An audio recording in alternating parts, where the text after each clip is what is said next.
Assalamualaikum warahmatullahi wabarakatuh.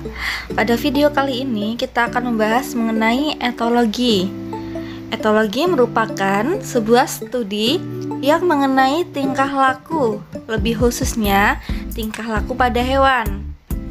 Etologi ini menekankan landasan biologis dan evolusioner perkembangan, penamaan atau yang disebut dengan imprinting, dan periode penting atau periode kritis atau yang biasa disebut dengan critical period itu merupakan konsep kunci utama yang penting dalam etologi ini.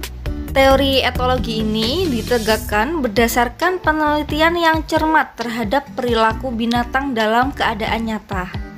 Pendirinya adalah Carl von Frisch. Carl von Frisch ini seorang pecinta binatang. Bertahun-tahun dia memelihara berbagai macam jenis binatang dan mengamati perilakunya. Percobaan ini dilakukan dengan menggunakan sekelompok itik dengan anak-anak dari itik tersebut. Frisch ini memisahkan dua kelompok anak itik.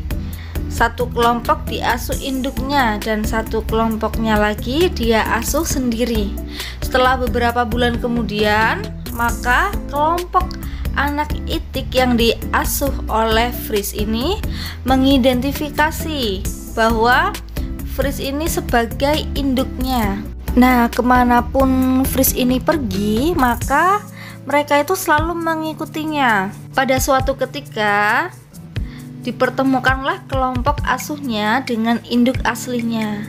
Namun ternyata kelompok yang diasuh oleh Frisch ini menolak induk aslinya dan lebih memilih Frisch sebagai induknya. Selanjutnya kita beralih ke teori perkembangan etologi. Yang pertama ada teori seleksi alam dari Darwin pada tahun 1859.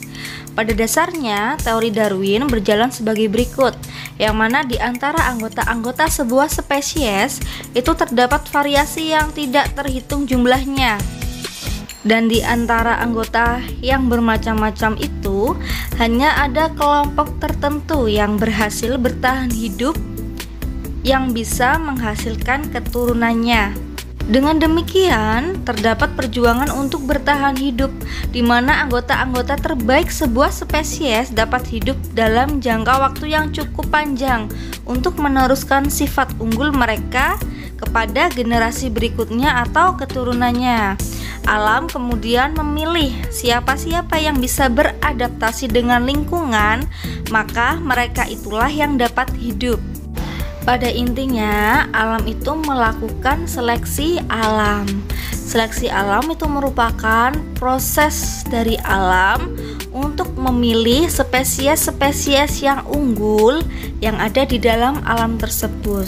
Menurut dari Darwin ini, terdapat istilah perjuangan untuk bertahan hidup atau yang disebut dengan survival for the existence, yang mana yang unggul itu yang dapat bertahan hidup atau yang disebut dengan survival of the fittest. Jadi teori seleksi alam dari Charles Darwin ini mengatakan bahwa spesies yang mampu bertahan hidup kemudian lolos dari seleksi alam, maka spesies itu adalah spesies yang unggul yang mampu bertahan hidup dalam jangka waktu yang cukup lama, bahkan ada hingga saat ini. Contohnya di sini ada spesies kupu-kupu Biston betularia yang berwarna cerah dan juga berwarna gelap.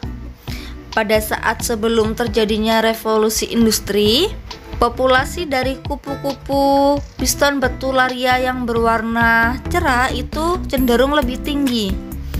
Sedangkan populasi Biston betularia yang berwarna gelap cenderung lebih rendah. Sementara pada saat telah terjadi atau sesudah terjadi revolusi industri, populasi Biston betularia yang berwarna gelap cenderung lebih meningkat, lebih tinggi daripada populasi Biston betularia yang berwarna cerah. Hal itu dapat terjadi karena sebelum revolusi industri, lingkungan itu masih asli, jadi masih belum mengalami pencemaran, masih asri.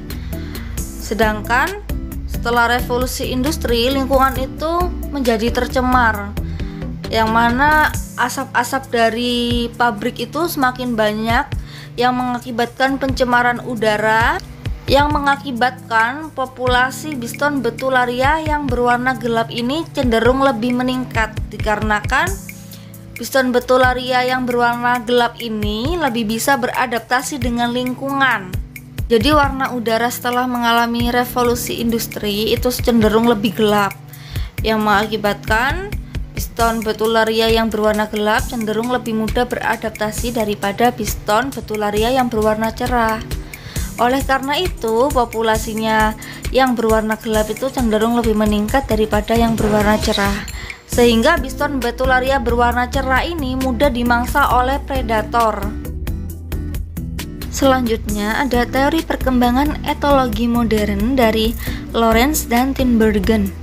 Etologi ini menekankan bahwa perilaku sangat dipengaruhi oleh biologis terkait dengan evolusi dan ditandai oleh periode penting. Konsep periode penting atau critical period adalah suatu periode tertentu yang sangat dini dalam perkembangan yang memunculkan perilaku tertentu secara optimal. Konsep etologi untuk belajar dengan cepat dan alamiah dalam satu periode waktu yang kritis yang melibatkan kedekatan dengan objek yang dilihat bergerak pertama kali. Pada percobaannya, Lorenz ini memisahkan telur-telur yang ditetaskan oleh seekor angsa ke dalam dua kelompok. Salah satu kelompok dia kembalikan pada si ibu angsa untuk ditetaskan. Kemudian kelompok yang lain itu ditetaskan di dalam inkubator. Anak angsa dalam kelompok pertama itu mengikuti ibunya segera setelah ditetaskan. Di sisi lain, anak angsa di kelompok kedua yang langsung melihat Lorenz ketika mereka menetas, maka mereka akan mengikuti Lorenz kemanapun dia pergi, seolah-olah Lorenz itu adalah ibu mereka. Kemudian, Lorenz ini menandai anak angsa tersebut dan menempatkan kedua kelompok ke dalam sebuah kotak. Ibu angsa dan Lorenz berdiri berdampingan saat kotak tersebut diangkat. Maka secara otomatis setiap kelompok anak angsa langsung akan melihat ke arah ibunya masing-masing. Lorenz menyebut proses ini dengan istilah imprinting. Mana imprinting ini merupakan pembelajaran yang cepat dan alami dalam periode kritis yang terbatas dan menghasilkan kelekatan pada benda bergerak pertama yang terlihat. Dan yang terakhir ada teori perkembangan etologi, yakni teori Bowlby. Teori ini dipengaruhi oleh teori evolusi dalam observasinya pada perilaku hewan. Tingkah laku lekat pada anak manusia, diprogram secara evolusioner dan instinktif. Sebetulnya, tingkah laku lekat tidak hanya ditujukan pada anak saja, namun juga pada ibu. Ibu dan anak secara biologis dipersiapkan untuk saling merespon perilaku satu sama lain. Contohnya nih, reaksi bayi berupa tangisan, senyuman, ataupun isapan akan mendatangkan reaksi dari ibu dan perlindungan atas kebutuhan bayi. Proses ini akan meningkatkan hubungan antara si anak dengan si ibu. Sebaliknya, bayi juga dipersiapkan untuk merespon tanda, suara, dan perhatian yang diberikan oleh ibu. Hasil dari respon biologis yang terprogram ini adalah anak dan ibu akan mengembangkan hubungan kelekatan yang saling menguntungkan atau yang disebut dengan mutuality attachment.